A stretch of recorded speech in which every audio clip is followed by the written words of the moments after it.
Hi, welcome back to another video for Fresh Faces, No Ideas. My name is David, and if you like the type of content that I produce, please be sure to like and subscribe so that you can keep up to date with all the other information of the other videos that I do. I do regular, a whole bunch of videos during the day, little small videos, and then I do live streams on Friday. Also, if you like me, you can follow me on Twitter. My Twitter handle is @FacesIdeas, and you can listen to me at the Center Left Radio podcast, and I'm on Fridays, and then you can listen to it. If you look for the information, it's on Apple Podcast, and then you can follow them in their Twitter at centerleftradio.com. So this video is going to be about the January 6th commission that they're trying to set up. So currently, as it stands, the proposals are between having an 11-person commission and having a 10-person commission, and there's two issues with both of those. So my issue is I think you need to have an odd number. The chairman has to be the 11th member, or if you're doing 7, 3 and 3, you do 7. But the Democratic proposal is not as good because you can't have it. This has to have the appearance of bipartisanship, regardless of whether the actual when the information comes out, whether it's presented bipartisanly, is going to be very, very different.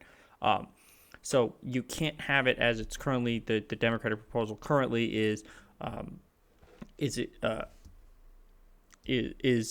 7 Democrats and 4 Republicans. So the way that would break down is the Senate minority leader and the Senate in the House minority leader, both on the majority and the minority leaders on the House and the Senate side, would each pick 2. So that's 4 from each side there, and then Joe Biden as president would be able to pick the remaining 3 members, and that's how they would get to those 7. So I do think Joe Biden should be able to pick the member, but I think he should only be able to pick the chairman. So that way, and whoever it is, it can't be somebody in Congress. It has to be like a nonpartisan person, and it can't be just similar to how Mueller was picked for his special counsel. That's the type of person they need. Somebody who's like outrightly respected, and then that person has the subpoena power. The 2 sides will make the arguments, and then they will that person will decide what they deserve the right to actually be able to subpoena people. Because the true fear of this is that the scope won't be accurate, and it'll either be too narrow or too broad.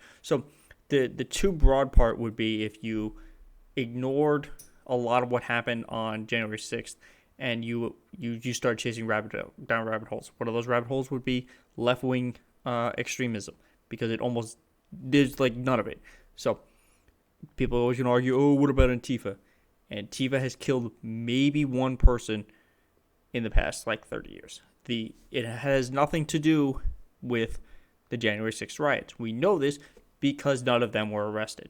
And any person who has said the argument that, oh, this was Antifa or there was Antifa members at this rally should not be on this commission. If you're actively saying the wrong things about who committed this, you should not be on this commission. So the reason I think the bipartisan third party should be the ones with the subpoena power is because that way they can say, look, I don't think this, whatever the scope of this is, and I think the scope it can't be, just the attack and just the security failures. There needs to be a look into, well, how was this planned? How did they, because there's information that, even with the hearings that are going on, we still don't know. We still somehow don't know who planted the pipe bombs. That person has been caught.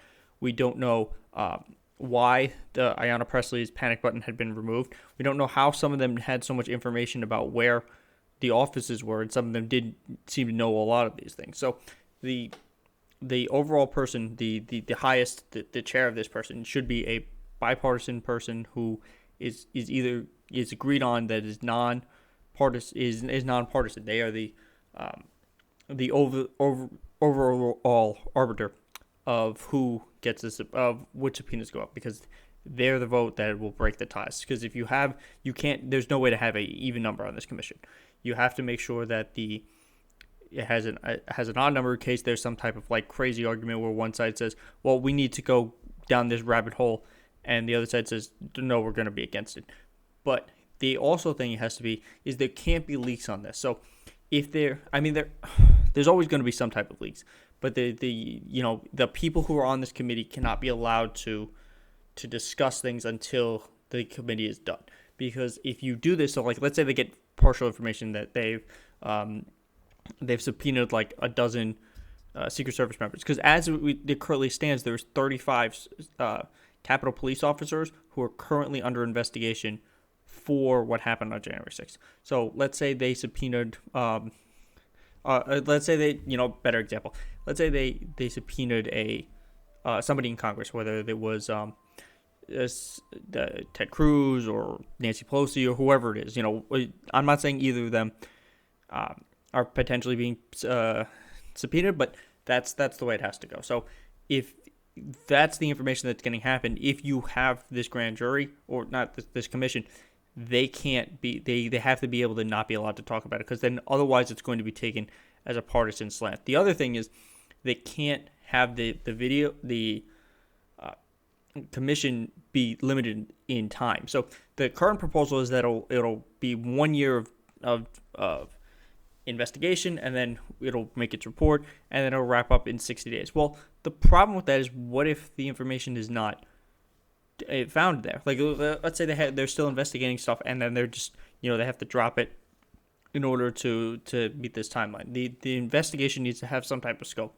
And I think part of the difference between this commission and the 9/11 commission is that the 9/11 commission was pushed back against by the Bush White House, partly because it looked bad on them, and they had the 2004 election coming up. So this commission doesn't have that same type of pressure, because it's not the current administration who's made to look bad from this. So I think that there really shouldn't be a timeline on this, or if you want to put a timeline, give it like a 2-year timeline. There shouldn't be there shouldn't just be like a narrow scope for a year, because I think if you scope it that way, there's going to be no way for it to hit all the things that it really needs to hit, because there's a lot that has to be covered for this. They have to figure out why the security was so poor, what happened with all the data infrastructure, why weren't certain people informed, why weren't they ready for this attack when regular people could find the information that was that this was getting ready to happen, and the FBI or the CIA didn't inform the Capitol Police. Well, who delayed the National Guard, if the National Guard was delayed in its first place? Why did the National Guard take so long to get there as well? There's a whole bunch of issues that they have to find. And yes, there will be hearings from the committees, which is fine. This is very similar to what happened with the Russia investigation. They had the Mueller probe, and they had the Senate hearings, and they had the House hearings, and a lot of those were corroborating. So once this commission needs to be either 3-3 with Joe Biden picking a nonpartisan, or 5-5 with Joe Biden picking a nonpartisan, and whoever that nonpartisan is, that is the person who has to have the subpoena power. And whether or not you're going to be able to give people immunity, I don't know. I guess it depends on that would be something that the commission would have to discuss with whoever's charging them, whether it's the FBI or the Justice Department, whoever's charging them, that individual. So I guess if the individual does provide a lot of information, then maybe you lighten their sentence. But it has to actually, it has to be caveated so that, if you're lying to them, you're going to face worse consequences. There can't just be, just handed out immunity to people for this, because people have to, pay the price for what happened. It's simple as that. They broke the law a lot, and they have to pay the price for that. So the commission should have an even split for both, but only the chair should have the ultimate say on the subpoena power, unless it's a 6-5, 6-4 split, or whatever the majority split. That's where the chair doesn't have to say anything. And then the last thing is, the reason it can't be, it shouldn't have leaks in it, or the people who are on the commission shouldn't be able to talk about it until it's over, is because the longer the information is out before the actual commission comes out, the more time that it can get twisted. Like I said, the Mueller report is the perfect example of this. During the Mueller report, right before it came out, Bill Barr said that, the Mueller report deemed Donald Trump did do nothing wrong. And that was true for half of the Mueller report. It said that they could not find a direct link with him specifically asking for help. However, the second half of the Mueller report was literally all the ways he broke the law in obstructed justice.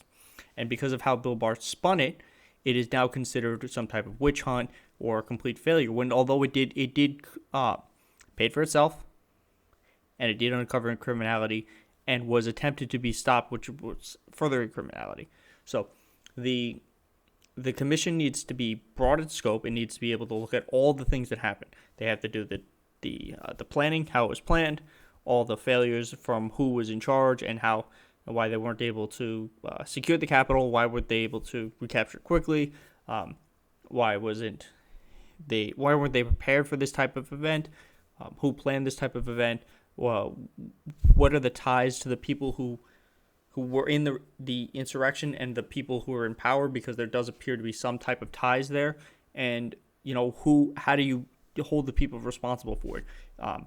And the other thing is, the problem with the people who are on the committee talking about the things that the committee doing is that it's going to be run as partisan. Let's say they have to look at like specific Trump interactions with calling in Mike Pence, or calling in some of his aides who knew that he was, according to reports, he was ecstatic that it was happening and didn't understand why it was, why more people weren't happy. So that we may need aides to come in, and then this can't be viewed as they hate Donald Trump type of thing. That's how the spin is going to be, but that's not going to help the country if they don't do these type of things and get to the bottom of how all this stuff happened. My final thoughts on this is it should be split evenly between Democrats and Republicans. There should be a final vote, say, who is imported by Joe Biden, who is a nonpartisan, and that person should have the ultimate say in a tiebreaker for subpoena power.